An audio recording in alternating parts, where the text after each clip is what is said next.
For centuries, our imagination of ancient Egypt has been shaped by a single dramatic image: thousands of slaves, chained and broken, whipped under the relentless desert sun as they dragged stones heavier than trucks across the sand. It was an image etched into school textbooks, repeated in Western histories, and reinforced in Hollywood epics. The story seemed undeniable. Egypt's wonders were built on suffering. But modern archaeology tells a very different story. The Great Pyramid of Giza, rising more than 140 meters into the sky and made of more than 2 million stone blocks with a combined weight of 6 million tons, is not a monument of oppression. It is a monument of organization, of skill, and of national pride. Recent discoveries reveal that it was not slaves who built this wonder of the world, but tens of thousands of trained workers, men who were fed, housed, cared for, and honored for their role. What we thought was a tale of brutality is actually a story of unity. And the evidence that changed everything had been waiting in silence for thousands of years, buried beneath the sands at the foot of the pyramids themselves. In 1990, a team of archaeologists stumbled upon something extraordinary, a cluster of tombs, not of kings or nobles, but of the pyramid builders themselves. At first, the idea seemed impossible. The old story told us these men were slaves. Slaves do not receive tombs. Slaves are discarded into mass graves without ceremony. But here, just south of the Great Pyramid, were carefully crafted burials. Bodies were laid to rest with bread and beer jars to nourish them in the afterlife, with tools to aid them, and with amulets for protection. These were not the burials of the forgotten. These were marks of respect. Even more revealing was their location. These men were interred in the shadow of the pyramid they built, right beside the eternal home of a god king. No civilization buries slaves alongside their pharaohs. These were not outcasts. They were honored participants in Egypt's most sacred project. Excavations uncovered more than graves.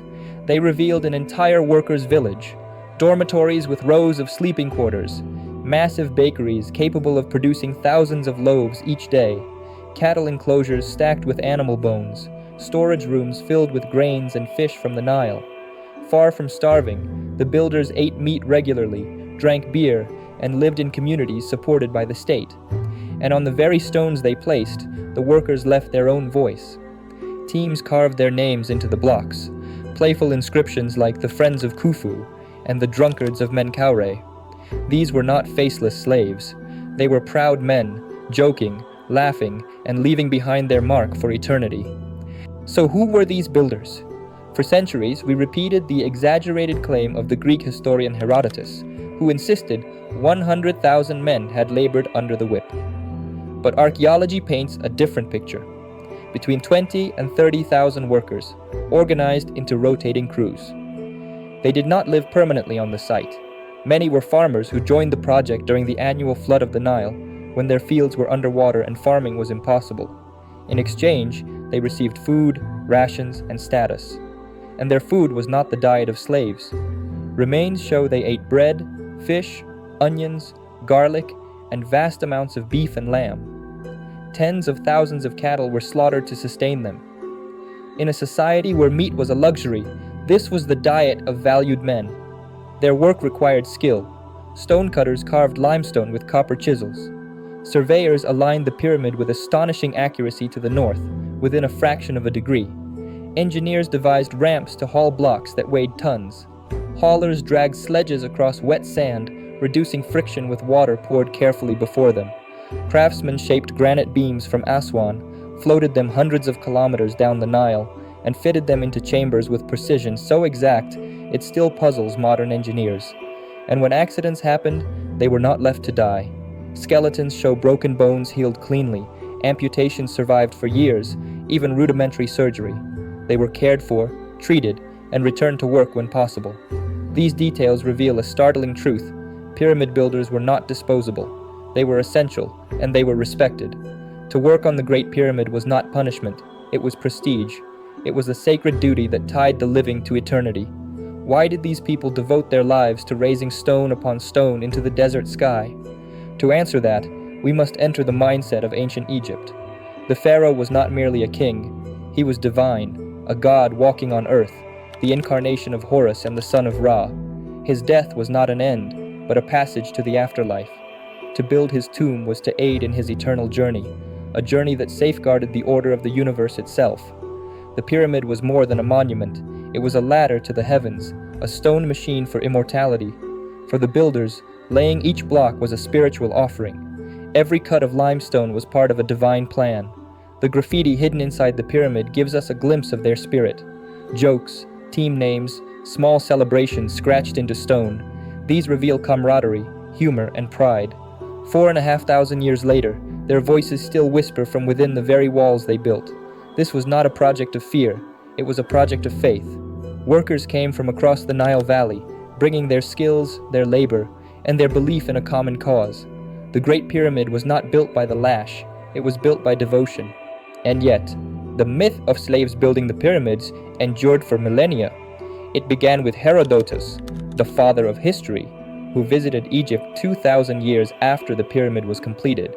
His stories were not eyewitness accounts, but legends, filtered through centuries of retelling. Later, the biblical story of Israelite slavery became attached to the pyramids, despite no evidence connecting them. By the time Christianity spread across Europe, the myth was inseparable from Egypt's monuments. Then came Hollywood. Films in the 20th century dramatized the old story with thousands of extras in chains, collapsing under impossible burdens. The image was spectacular, easy to understand, and deeply flawed. It was not Egypt's story, it was a Western invention. Modern Egyptologists have spent decades dismantling the myth. Zahi Hawass, Mark Lehner, and others have uncovered the villages, the bakeries, the tombs, the payroll records. Every piece of evidence points to the same conclusion. The pyramids were not built by suffering, but by skill. To strip away the myth does not diminish Egypt's wonder, it amplifies it. Because the truth is not that the pyramids were forced into existence, it is that a civilization came together to build eternity. When we look at the Great Pyramid today, freed from the chains of myth, its achievement becomes even more astonishing. The base stretches over 13 acres, and the difference in length between its sides is less than the width of a human hand. The pyramid is aligned almost perfectly to the cardinal points, a feat of astronomy requiring extraordinary precision. Inside, granite beams weighing 70 tons span chambers with such accuracy that modern cranes would struggle to place them. The layout mirrors constellations, binding Earth to the stars. How did they do it? Scholars debate the methods. Some believe in straight ramps stretching into the desert. Others imagine switchback ramps spiraling upward, or even internal ramps hidden within the structure. Whatever the truth, the logistics required are beyond what most ancient civilizations could even imagine. And still, the pyramid keeps its secrets. In 2023, high-energy muon scans peered into its depths and revealed hidden corridors, untouched for 4.5 millennia. What lies inside, empty voids, symbolic chambers, or something more, is still unknown. The pyramid, even now, refuses to surrender all of its mysteries. But perhaps that is the true wonder. The pyramid is not just a tomb, it is a message from the past, proof that human beings, when united by vision, can achieve the impossible. It tells us that greatness is not always forged by force, but by faith, skill, and the will to build something that will outlast time itself. The Great Pyramid stands not as a monument to slavery, but as a monument to humanity.